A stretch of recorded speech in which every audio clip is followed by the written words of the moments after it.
Salut à toi et bienvenue pour une nouvelle vidéo d'Immersion Trail. Aujourd'hui, encore une fois, le décor a changé, c'est normal. Si tu l'as pas suivi, je suis en direction de la Norvège avec mon van. J'ai à peu près 7-8 jours de voyage pour aller passer ensuite 4 mois, 4 mois et demi pour faire du contenu dingue là-bas en espérant pouvoir faire plein de super choses autour du trail. Et aujourd'hui, en regardant un petit peu les DM que j'avais pu avoir sur Instagram, les messages, commentaires, etc. J'ai vu quelqu'un qui m'a demandé: Théo, comment après tant d'années à pratiquer le trail, après avoir commencé si jeune et tout, comment est-ce que tu peux garder encore le plaisir et découvrir encore de nouvelles choses dans le trail? Et je trouvais cette question hyper intéressante, non pas pour la tourner uniquement et vous faire une réponse de ce que j'ai pu lui dire, mais plus pour tourner la question et essayer de voir comment est-ce que finalement on pouvait ne pas se lasser du trail, réussir à trouver ses objectifs, réussir à se trouver aussi. Parce que mine de rien, vous allez le voir si vous faites de l'ultra. L'ultra, c'est ça, c'est apprendre à se découvrir, apprendre à se connaître et apprendre, à découvrir un petit peu toutes ces choses-là. Et la première réponse que je pourrais vous apporter, c'est de mettre de la diversité, que ce soit dans vos entraînements, mais aussi dans vos courses, dans vos objectifs. Euh, parce que c'est vrai que c'est parfois compliqué quand on fait de l'ultra, on se dit ok, j'ai fait un 50, ensuite l'étape logique c'est de passer les 100 km. Du moins le prochain gros objectif c'est de passer les 100 km, puis après d'aller chercher des distances sur 160, donc on va aller tester des UTMB, des diagonales, etc. Puis pourquoi pas aller chercher encore plus loin pour faire le Tour des Géants, 330 km. Et on peut encore aller chercher la Swiss Peak, l'aller-retour, qui fait je sais plus, 600, 700 km, un truc comme ça. Donc cette quête un petit peu de l'infini comme ça, elle peut être bonne, mais si on comprend pourquoi on fait ça. Si vous courez sans aucun but, vous allez à un moment vous épuiser et ne pas finir des courses de plus en plus longues. Donc apporter de la diversité, que ce soit dans vos objectifs. Moi je sais il y a 2 ans et l'an dernier, je me suis mis à essayer le swim and run, donc un mix de natation et de course à pied, donc de trail c'était, et course en eau libre. J'avais fait ça dans les gorges du Verdon, c'était incroyable, une superbe expérience à vivre.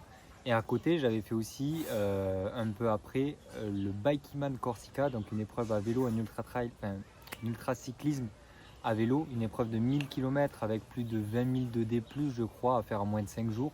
Et là, encore une fois, une des plus belles expériences sur ce qui peut être du sport ultra que j'ai pu réaliser, parce que tout en autonomie et tout, vraiment des souvenirs incroyables. Et d'apporter de la diversité aussi, du coup, dans les courses, ça m'a apporté de la diversité dans mes entraînements, parce que j'ai pu intégrer beaucoup plus de vélo ensuite sur les prépas des ultras qui ont suivi que ce que je l'aurais fait auparavant. J'ai aussi mis en place de la natation, j'ai découvert des nouvelles techniques d'entraînement, des nouvelles méthodologies que j'ai pu comprendre, analyser et voir comment est-ce que je pouvais les appliquer aussi à ma pratique du trail. Et toutes ces choses-là, que ce soit aussi sur l'alimentation, bref, toutes ces choses-là m'ont permis de devenir plus fort, je pense, au final, dans l'ultra trail, en pratiquant un petit peu différents sports. Donc ça m'a vraiment été hyper bénéfique. Donc la première chose que je pourrais vous dire, c'est réussir à diversifier vos choses, diversifier là où vous allez courir, diversifier les sports que vous allez faire. Toutes ces choses-là, ça va vraiment vous aider pour pouvoir durer dans le temps. Ensuite, il faut réussir aussi à comprendre pourquoi on a commencé le trail, pourquoi on souhaite courir et où est-ce qu'on en est un petit peu aujourd'hui. Se poser la question de pourquoi est-ce que je cours, pourquoi est-ce que je dois faire un ultra, pourquoi est-ce que je fais cet ultra plutôt avant la course. C'est une bonne chose parce que ça peut à un moment vous faire vous rendre compte que en fait vous faites ça un petit peu par ok, il y a un nouvel ultra, je le fais, mais sans réellement avoir de but précis, de fond derrière tout ça. Et sur une ou deux courses, il n'y a pas de souci, mais à la longue, ça peut manquer de sens. En fait, vous allez pouvoir vous poser une question où vous allez abandonner plus rapidement, vous allez perdre un petit peu le sens de pourquoi vous courez. Vous allez vraiment courir pour courir et ça devient presque à ce moment-là comme une drogue.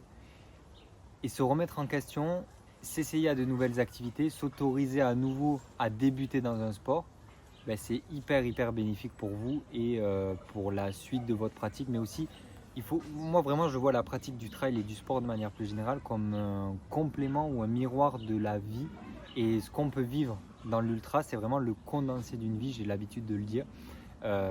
Donc si je peux vous conseiller quelque chose, c'est vous autoriser et vous poser les questions de bah, en fait, je crois que je suis plus aligné vraiment avec ce pourquoi j'ai commencé la course à pied ou ce que j'ai envie aujourd'hui. Donc je m'autorise à changer de sport pour partir sur autre chose.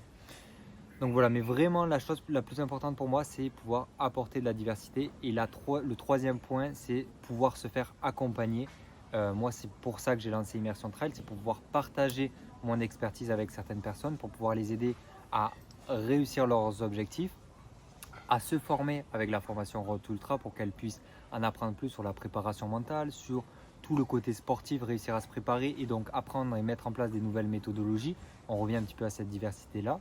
Mais aussi se faire suivre avec un coaching, ben, c'est aussi s'offrir la possibilité de voir de nouvelles choses, comprendre de nouvelles choses, se laisser dans les mains d'une nouvelle personne qui a peut-être plus ou moins d'expertise que vous, peu importe, mais du moins qui a une vision différente que vous et qui peut vous permettre d'apprendre de nouvelles choses.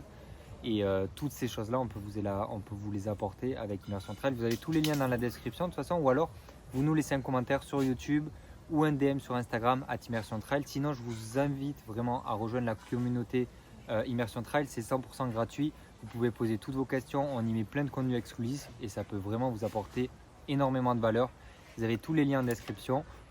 En tout cas, moi je vais vous laisser. Il commence à faire nuit. Je ne vais pas tarder à aller manger. Si vous avez aimé la vidéo, n'hésitez pas à vous abonner, mettre un pouce bleu. On fait une vidéo par jour en ce moment. Donc vraiment, ça nous soutiendrait énormément. Et puis nous, on se dit à demain pour une prochaine vidéo. A plus, bye bye.